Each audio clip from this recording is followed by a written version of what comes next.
Hello, my name is Angel Potts. Hello. Rebel by Angel Potts. When justice becomes law, rebellion becomes our duty. I know. It is 6:45 p.m. I am sitting on the front steps of my house. It's a warm summer night, and a random breeze gently pushes my long bang and the rest of my hair out of my face. As I sit here daydreaming, I think about all of the many summer nights spent helping my father fix on his cars. When I first heard the sound of honking, I thought I was still in La La Land. The second time around, the honking sound alerted me that my only two friends, Danny and John, had arrived. They were in an all-black, beat-down pickup truck. Danny is sitting in the passenger seat, seemingly in a cheerful mood, smiling ear to ear, almost blending in with the night and interior of the truck. She is wearing dark clothes complementary to her jet black hair. You can only see her creamy complexion and bright blue eyes. Her eyes are especially pretty and unexpectedly unique, considering she is Mexican. John is the driver, and the only thing visible is his pale skin and sun-kissed blonde hair. Expecting their arrival, I let them know I will be right back and ran into the house. Once I open the door, the cold air from the air conditioner hits me in the face. Walking towards the kitchen, I see my mother sitting at the kitchen counter, ironically eating pancakes. But this is not too surprising, considering she tends to do her own thing. This is something I really love about her. And boy, can she put it away. But she carries it well. I mean, she is really stuffing her face, chubby cheeks and all. See, my mother looks very young for her age, with the type of cheeks you want to pinch. And she is so beautiful, her light brown skin and round face. Seeing me my presence, she looks up at me in a confused way and says with a big smile, "You're still here? I thought you left hours ago. And why are you dressed in all black, like as if you're going to rob a bank?" It was as if she knew something was up. We briefly stared at each other, and I just knew that I was busted. This was not good. She was going to ruin everything. Turns out she did not have a clue and just said, "We'll have fun." It was on. I grabbed my duffel bag sitting by the door and left out to join my friends. Once I made it to the truck, I jumped into the back. Danny opens a rear window, what is about the same size as my head.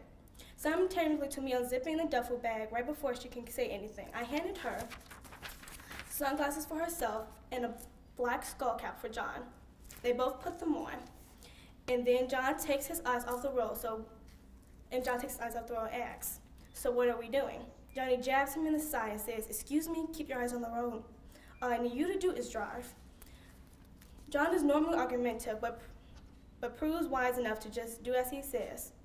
It is 7:34 p.m. We come to a complete stop in front of a tall building, the only tall building nearby. Danny jumps out the truck and slams the door. I sling the duffel bag over my shoulder and jump out the back right before John pulls off. Danny immediately grabs me by the shoulders and with one hand pulls my hood over my head. She whispers, "Don't look up, there are cameras, and we don't want them to see our faces." Danny is always on it, but I am not too bad myself.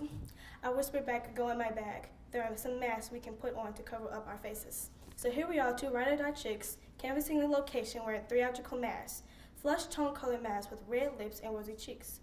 The mask's facial features include full lips and bold brow and cheekbones. Kind of a scary look, actually. Danny signaled me to follow her by waving her hand as I pulled out a paint gun to hand her. Shortly after, with great precision, she shoots both of the cameras, observing the view. They proceed in the opposite direction, a clever move on Danny's part, to head to the back of the apartment building. She tosses me back the paint gun to put it back into the bag, and 4 staircases later, we are both nearly out of breath. Danny, breathing heavily, says, "We have to go 3 windows to the right." Still trying to catch my breath, I give her a thumbs up. We slowly make our way from window to window. Danny stops and turns her body facing the window. Single-handedly, she knocks the window out of the frame and jumps aside, nearly making a sound. I followed behind her in pursuit to keep up, but when I made my landing, my body weight made a loud thumping sound, and I literally lost my balance. Then, what felt like slow motion, Danny reaches out backwards to grab my hand to save me as if she had eyes in the back of her head. Luckily, my friend knew how clumsy I tend to be and was able to stop me from falling back out of the window. This could have been a disaster. Gratefully, I say, "Good looking out," but did not receive a response because something had caught Danny's attention. She is fixed on something in the distance that I could not get her attention. I whispered to her, "Is that him?" And noticed that her body is trembling as she slowly balls up her hands into fists. I mumbled, "That must be him." And more loudly said, "Don't do anything crazy yet, okay?"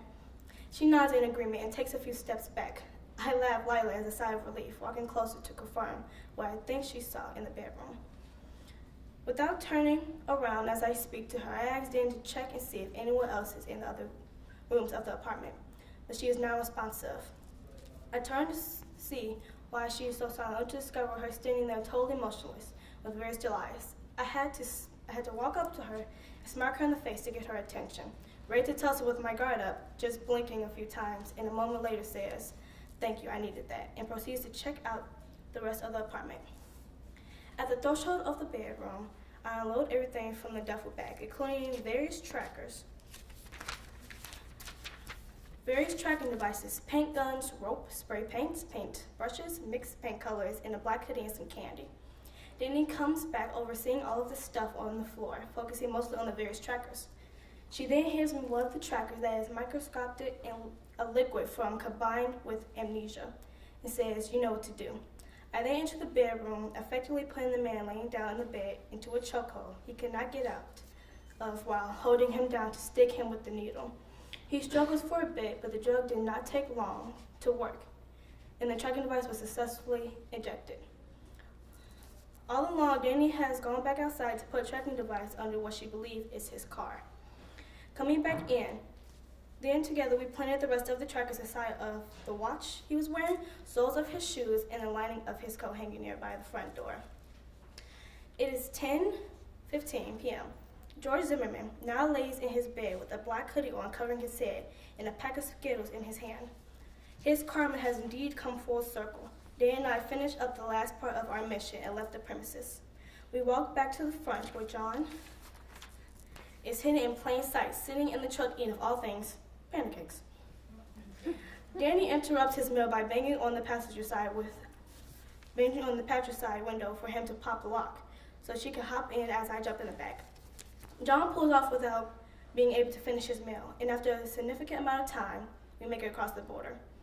The radio is on and we hear breaking news about George Zimmerman's home being invaded. It is said that the police found a letter at the crime scene that reads the following: "Let this be a warning to you and anybody else who thinks they can just kill someone and get away with it.